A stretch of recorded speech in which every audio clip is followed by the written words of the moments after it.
This channel's content is strictly for educational and informational purpose and does not endorse or promote any form of violence, harm, illegal activities, self-injuries and communal disharmony. প্রথম দিন দফার মতোই চতুর্থ দফাতেও রক্তপাতহীন vote করাতে চায় commission. চতুর্থ দফার নির্বাচন কমিশনের নজরে বীরভূম রয়েছে। সিউড়িতে জেলা শাসক, পুলিশ সুপার সহ প্রশাসনিক আধিকারিকদের সঙ্গে বৈঠক, বিশেষ পুলিশ পর্যবেক্ষক এবং বিশেষ সাধারণ পর্যবেক্ষকের এবং ভিডিও কনফারেন্সে বৈঠকে যোগ দেন মুখ্য নির্বাচনী আধিকারিক আরিজ আফতাব। আমরা বিস্তারিতভাবে বিষয়ে জানবো। সুতপা সেন টেলিফোন লাইনে রয়েছেন প্রতিনিধি। সুতপা, চতুর্থ দফার জন্য নির্বাচন কমিশনের কি ভাবনা রয়েছে, বিশেষ করে নজর যেখানে বীরভূমে রয়েছে, বীরভূমের জন্য কি বিশেষ ব্যবস্থা নিতে চলেছে কমিশন, কি খবর রয়েছে?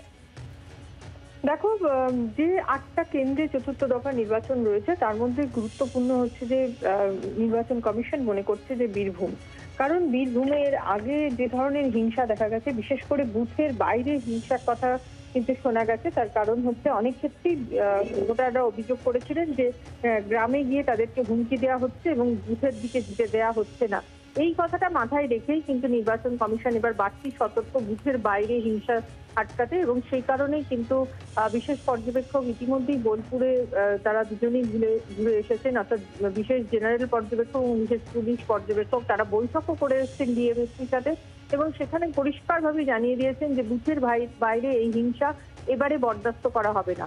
শুধু তাই নয়, জাতীয় নির্বাচন কমিশন তারা প্রথম 3 দফার মতোই রক্তপাতহীন ভোট চাইছে, হিংসা মুক্ত ভোট চাইছে, এবং সেই ব্যাপারটা এনশিওর করার জন্য ডিএমএসপিদের বলা হয়েছে। এবং শুধু তাই নয়, মুখ্য নির্বাচনী আধিকারিকের দপ্তর থেকেও কিন্তু এই ইনস্ট্রাকশন ইতিমধ্যেই গেছে। কাজে বীরভূমের দিকে বিশেষ নজর থাকছে, কিন্তু এছাড়াও বোলপুর বা কৃষ্ণনগর, রানাঘাট এবং বহরমপুর এই সমস্ত এলাকাতেও কিন্তু বিচ্ছিন্নভাবে হিংসার ঘটনা অতীতে রয়েছে। সেই কথা মাথায় রেখে সেখানেও কিন্তু বাড়তি সতর্কতা থাকছে, তবে সব থেকে বেশি নজর থাকছে কিন্তু এবার বোলপুরের দিকে। বাংলার আওয়াজ, বাঙালির আবেগ, জি 24 ঘন্টা।